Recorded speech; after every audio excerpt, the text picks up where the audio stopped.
درود بر شما شنوندگان عزیز. امروز جمعه 25 سپتامبر 2020 سال و تحولات آخرین امروزه تاجیکستان و جهان را شما مستقیما در روی موج رادیوی مهاجر میشنوید. خبرها را از مسکو شروع میکنیم. امروز 25 سپتامبر یک قطار رسانه‌های خبری از جمله سپوتنیک تاجیکستان، آزیا پلیوس، اوستا، رنتو، مسکو و ریا نوستی نوشتند که یک نفر در سفارت تاجیکستان در روسیه دو کارمند آن را زیر لطوکوب قرار داده است. گفته می شود که شهروند تاجیکستان هموطنان خود را در حدود سفارت کشور در مسکو لطوکوب کرده است، می نویسد سپوتنیک تاجیکستان و آزیا پلیوس با استناد بر ریا نوستی. علاوه می‌گردد که روز پنجشنبه به شعبه پلیس پرسننسکی خبر رسید که شهروند 38 ساله تاجیکستان دو نماینده سفارت این کشور را در قلمرو نمایندگی دیپلماتی لطوکوب کرده است. یکی از جبردیدگان مجبور شد که به بیمارخانه برای کمک مراجعت کند. نسبت حمله‌گر طبق ماده ویران کردن قاعده‌های ورود به فدراسیون روسیه یا حالت بودوباش یا اینکه اقامت در حدود فدراسیون روسیه پروتکل مأموری ترتیب داده شده است، گفته می‌شود در خبر. در همین حال از پلوس بنا به یک منبع آگاهی خود می‌نویسد که حادثه روز 24 سپتامبر در حدود نمایندگی دیپلماتی رخ داده. دو کارمند را با سبب مناسبت دغلانه آنها به شهروندان لطوکوب کردند. خبرگزاری‌های سپوتنیک تاجیکستان، آزیا پلیوس، اوستا، رنتو، مسکو و ریا نوستی که خبر مذکور را هر کدام با دید خود و استناد به منبع‌های خود و یکدیگر نوشته‌اند، شخصیت نفر حمله‌ور را معلوم نکردند. تنها گفته می شود که در این حادثه یک متخصص پیشبر و یک راننده جبر دیدند. علاوه می گردد که حادثه مذکور تفتیش می شود.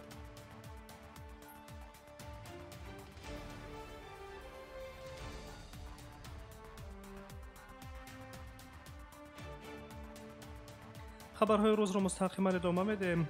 هنرمند روس یوری یانوفسکی با گمان کشتار و قسماً پاره کردن جسد یک شهروند تاجیکستان بازداشت و در اساس روزگی دادستانی با قرار دادگاه و بازداشتگاه موقتی تفتیشاتی برده شد.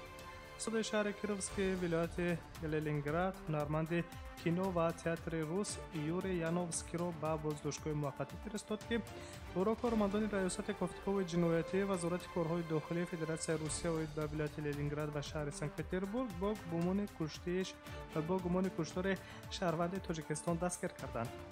گفته می شود که گمانبر شونده اول شهروند خارجی را کشته و بعداً با یک برهمی مخصوص جسد او را قسماً پاره کرده و باقی مانده های او را به دریای موگو پرداخته است. خبر می‌دهد تاس با استناد به خدمات مطبوعات پروکراتور ولایت لنینگراد فدراسیون روسیه تایید کرده می شود که سود تا 15 اکتبر یعنی 24 روز از لحظه بازداشت گمانبر شونده در نسبتش چاره پیشگیری کننده در نمود حبس پیشگی را تطبیق کرد. بنا به گزارش رسانه‌های روسیه حادثه کشتار شب 12 به 13 ژانویه همین سال رخ داده است. در حال حاضر کارهای تفتیشاتی ادامه دارد. در صورت اثبات گردیدن گناه هنرمند تئاتر و کینو را با جرم کشتار با یک برهمی مخصوص سالهای طولانی زندان انتظار است.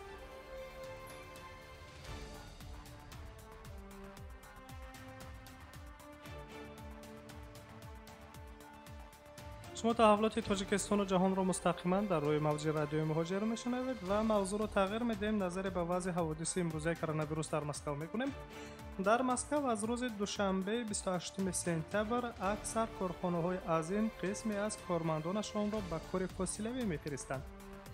طبق اطلاع ستاد مرکزی ضد کرونا ویروس مسکو، این چاره‌ها از جانب مقامات شهرداری به دلیل افزایش یافتن حالت‌های آشکار شده سرایت کرونا ویروس در پایتخت روسیه اندیشیده می‌شود. از روز دوشنبه 28 سپتامبر برای شهروندان آسیب‌پذیر چاره‌های محدودکنی جاری کرده می‌شود. با ساکنان سنشان از 65 ساله بالا و شهروندانی که از بیماری‌های مزمن اذیت می‌کشند توصیه داده نمی‌شود که به ضرورت از خانه بیرون برآیند و آنهایی که کار می‌کنند باید به فرمت فاصله کار گذارند یا تعطیل کاری بگیرند. غیر از این از رهبران کارخانه‌ها مقامات شهرداری مسکو درخواست کردند که شماره هرچه بیشتری کارمندان را به کار فاصله گذرانند.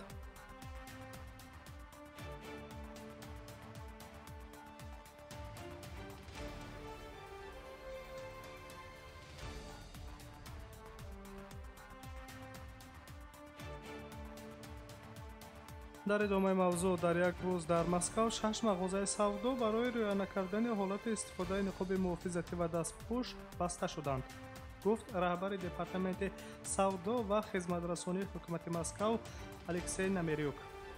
давраи Алексей Намирюк имрӯз ҷумъа 25 сентябр ба хабарнигорон гуфт, фаъолияти дуконҳои савдое ки меҳмонон ва фурӯшандагони он ниқоб ва дастпӯш напӯшиданд, масофаи иҷтимоиро риоя накарданд, аз ҷумла Пятерочка ва Евроспар аз ҳаққи фаъолият маҳрум гардиданд. қайд карда мешавад, ки 49 мағоза бо қарори мақомоти Роспотребнадзор ба далели риоя накардани ҳолатҳои пӯшиши ҳатмии ниқоб ва дастпӯшҳо низ баста гардиданд. як рӯз пеш 24 сентябр Алексей Намирюк гуфт, ки дар Москав кори якчанд дуконҳои шабакаҳои савдои чаканаи Перекресток ва Магнолия низ қатъ карда шуд, зеро ҳолатҳои истифодаи ниқоб дар онҳо риоя карда намешавад.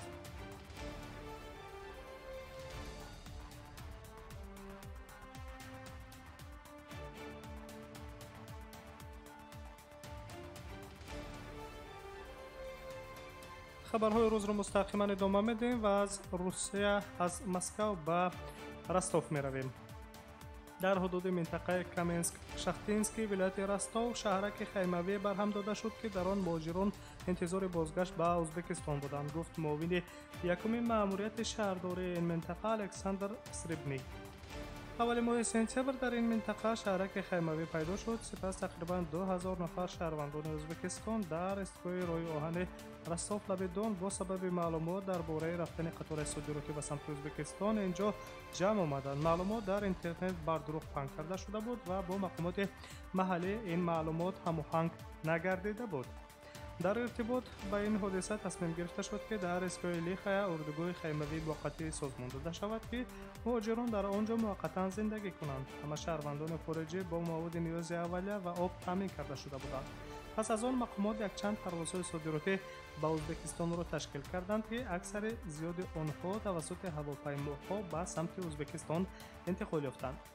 дирӯз мо ахиран 600 нафарро бо автобусҳо ба вилояти Волгоград фиристодем. аз он ҷо рафтан ба Ӯзбекистон аллакай ташкил карда мешавад. мо бошишгоҳи муваққатиро барҳам медиҳем, дигар муҳоҷирон дар ин ҷо намондаанд, гуфтааст Александр Срибний, намояндаи мақомоти маҳаллии вилояти ҳукумати Ростов. мушаххас карда шудааст, ки дар тӯли 12 ҳафта беш аз 32,000 муҳоҷир аз вилояти Ростов ба Ӯзбекистон фиристода шуданд. гузашта аз ин ҳар як шаҳрванд дар қаламбаи урдугона беш аз як ҳафта қарор доштааст. инчунин илова карда мешавад, ки дар тӯли мавҷудияти урдугоҳҳои муваққатӣ мутахассисони тиббӣ беҳдоштӣ ягон ҳолати сирояти коронавирусро дар байни муҳоҷирон муайяна кардаанд.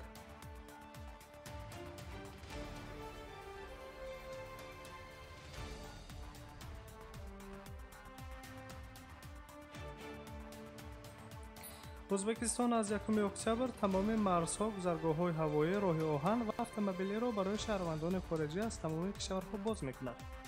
бисёри расонаҳо ба нақл аз мақомотҳои дахлдори Тоҷикистону Ӯзбекистон менависанд, ки имрӯз вақти барқарор кардани муносибатҳо ва ҷуброни вақте аз даст рафтааст. дар душанбе рӯзҳои 28-29 сентябр ҷаласаи навбатии комиссиони муштараки байни ҳукуматии ду кишвар оид ба ҳамкориҳои тиҷоратӣ ва иқтисодӣ ва иҷтимоиву фарҳангӣ ба нақша гирифта шудааст. комиссияи байни ҳукуматиро сарвазири Тоҷикистон Қоҳир Расулзода ва ҳамтои ӯзбекаш Абдулло Орипов ҳамроҳӣ мекунанд. мавзӯъҳои асосии нишаст кушодани марзҳо ва аз саргирии парвозҳо миёни ду давлат хоҳад буд, ки дар нимаи моҳи март бо сабаби паҳн шудани сирояти коронавирус баста шуда буданд. дар нишаст тарафҳо ҳамчунин ният доранд роҳҳои афзоиши тиҷорати дуҷониба, лоиҳаҳои умедбахши сармоягузорӣ, тавсеяи робитаҳо дар соҳаи нақлиёт, коммуникатсия ва муносибатҳои байни минтақаҳоро баррасӣ кунанд. мутарассон мекунем, ки чанде пеш ҷониби Ӯзбекистон эълон дошта буданд, ки сар аз 1 октябри соли ҷорӣ марзҳояшонро пурра боз мекунанд ва рафту омади шаҳрвандони хориҷӣ бемамоният ба роҳ монда мешавад. аммо мақомот ҳушдор медиҳанд, ки ҳатман бояд ҳама шаҳрвандон ҳолатҳои санитариву эпидемиологиро пурра ҳангоми гузаштан аз сарҳад риоя кунанд.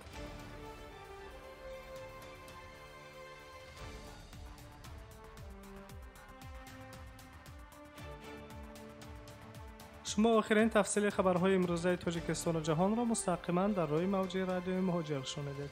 саломат бошед.